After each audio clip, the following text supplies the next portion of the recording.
both of them 100% preventable. It's unfortunate that we find ourselves, in this kind of position again.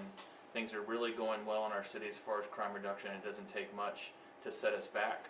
A small number of people making some very bad decisions, and here we are. So I do want to make sure I acknowledge that the victims that are impacted, their family members and loved ones, and my thoughts are with them as they start this recovery process. And I've said it, and I'll continue to say it, that downtown district continues to be one of our safest neighborhoods, and that's not going to change my opinion because a couple people make a bad decision. So I'll give you a minute. I started early, Jesse. It's on me. I didn't even notice. 1 second. No, is anyone live? It's just feedback to Okay. the station. Okay. So Okay. That's fine. That's perfect, actually. So don't rush. I'm not going to repeat all that, but you can ask me any questions you want. All right.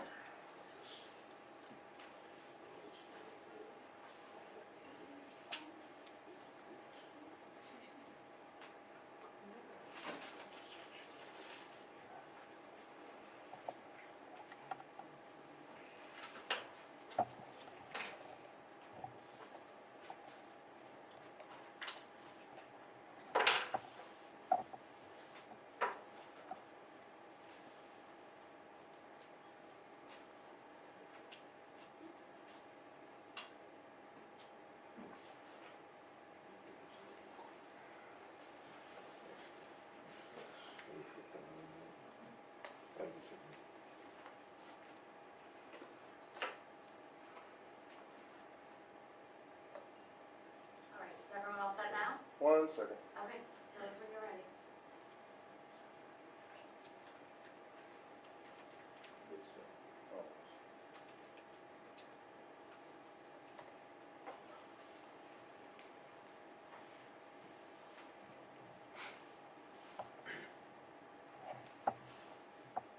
This is good. So, Chief, can you speak to the history that IMPD has specifically with Hovito Ultra Lounge? You kind of referenced that in your statement yesterday. Well, I mean, there's been ongoing conversations with all of those that operate the bars on South Marine Street for some time. There's been a couple specific incidents to that location, and there was work done with the previous downtown district commander and that establishment to try to fix some of those issues, because these conversations aren't just one-offs. We try to have them, especially Sergeant Evans and the commander and the captain down there repeatedly with not just the bars and owner businesses on South Marine Street, but all throughout downtown. So there was some agreement in those things and how things were going to going forward. And so the part of it is I have some significant questions about how weapons got into that bar. If you say that you have security and that you're doing pat downs or you're using wands, there was at least 3 guns in there. One was on one of the security guards employed by the business. One was recovered from one of the victims at the hospital, and obviously there's 1 gun we have not recovered, so there was at least 3. So that's problematic when you mix booze and guns. We know how volatile those situations can be, and so we have some significant questions, and we're going to ask those questions.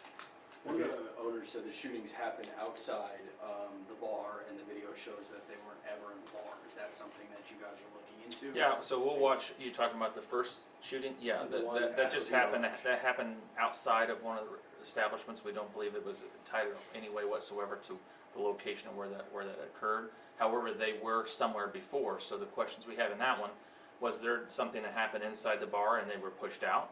Did it happen on the street? All those questions we have to answer. That's why we need people to come forward. Lots of people out. Everybody's running their cameras all the time. So maybe someone has video that they could provide us that points us in the right direction. Obviously, in that case, the detectives are looking at any external videos that we have. In the case where we had 3 people shot inside the bar, they're looking at the cameras inside there. We weren't able to pull that video the night, but we did seize the DVR. And so those forensic evaluations are going on right now. So I don't have a specific subject, description, or any of that information right now to tell you. from the 3-person shot. No one in the bar heard or saw a disturbance, just suddenly there were shots fired inside the bar. So we still have a lot of questions on both of them. When it comes to patrolling the downtown Mile Square, I think it was in 2021, you guys talked about how your officers spent an X amount of overtime patrolling that bar district and making sure actions like these don't happen. Is that overtime still kind of at the level of where it is? And what are you guys doing as a law enforcement department to make sure stuff like that doesn't happen? Well, there's only so much we can do, especially when it happens inside of establishments. That's the responsibility of the persons that own that bar.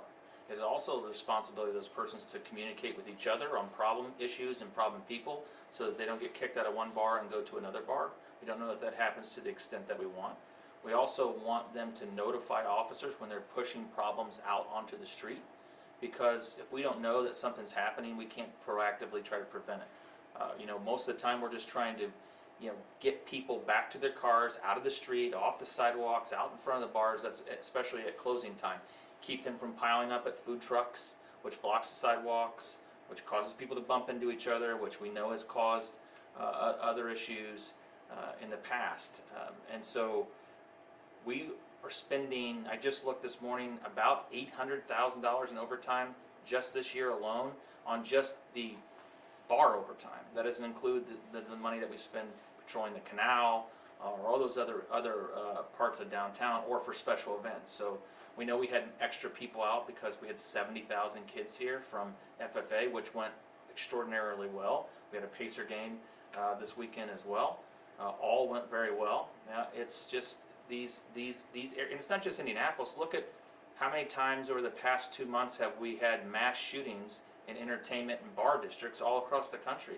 We have a problem in this country with conflict resolution and other things. So when we have to look at there's a lot of things that I believe personally, and that I'm going to have conversations with legislators about, and that they're going to do what they're going to do. I can't control that. I enforce the laws as written. This is not the General Assembly's fault. This is not Excise's fault. This is not IMPD's fault. At the end of the day, the person who pulled the trigger in both of these incidents is the person that's responsible. But what environments are we creating? How can we change those environments to make it safer for everyone? We're talking maybe 2 people out of all the tens of thousands of people that were downtown this weekend that made a decision that has impacted a lot of different people, the downtown community, and our Indianapolis as a whole.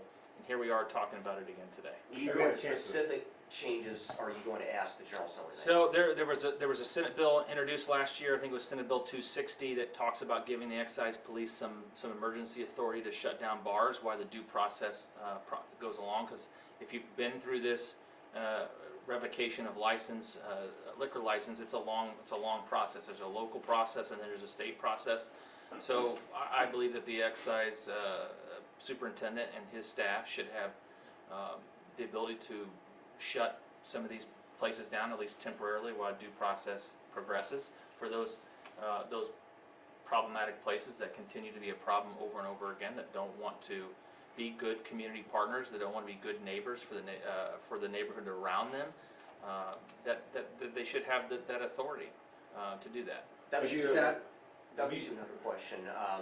How was this bar still operating? If I looked at your call logs, you've had several disturbance calls over the past year and a half. Well, I don't know that we've reached a level as far as our nuisance abatement is concerned, and the excise police to take them to a revocation. That process is ongoing, and in my conversation with the superintendent of the excise police last night, we're working on some things together. We have been working on some things together. They are a great partner, and they have been for some time.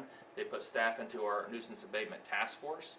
And so I think you're going to see as we move forward, I don't know when, some more visible presence from excise in not just these bars, but many of the bars in Indianapolis as we move forward. We'll take one more. Have you talked to the owner yet? I have not. My intention is not to talk to the owner. My intention is to let Downtown District use the processes that they've had in place. I've already met with many of the operators. Not more than 2 months ago. I expressed my expectations and what I think they need to do, and what would happen if we didn't. What I was going to do within my authority to hold them accountable, and I plan on moving forward with those ideas. Respectfully, Briefly my talk about question that is, prohibitive. respectfully, I didn't Yeah. get a question. Yeah, that's right, that's okay, I So got I'll it, ask you a question. I got it, yeah. What's your message to the public in general, coming off, I counted up, we've had 5 homicides downtown. None of these incidents were homicides, although we did have a fatal stabbing at the Speedway last week. So what's your message when it comes to the safety of downtown? Downtown, any one time is our busiest and biggest neighborhood. Hundreds of thousands of people at some points in our downtown. It accounts for less than 6% of the crime overall of our 400 square miles. Downtown is and continues to be a safe place. Those individuals that involve themselves in risk behavior, that bring guns to bars, are the problem. 70,000 kids came in last week and went out last week the way they can. 20,000 people went to the Pacer game, came into the game, and went home the same way they came, because they came in with the right attitude, the right mindset, and the right heart. Those individuals that make these poor decisions are the focus of our officers every single day. We're gonna do everything we can to find them and hold them accountable. We need some help. We need the community to step forward. We need the community to make better decisions. And we need business owners and operators to look at themselves in the mirror and ask themselves, what part of this do I own? And what can I do better in the future to prevent these things from happening? Because the police department is doing their job. Thank you, everyone, we Thank you. appreciate it.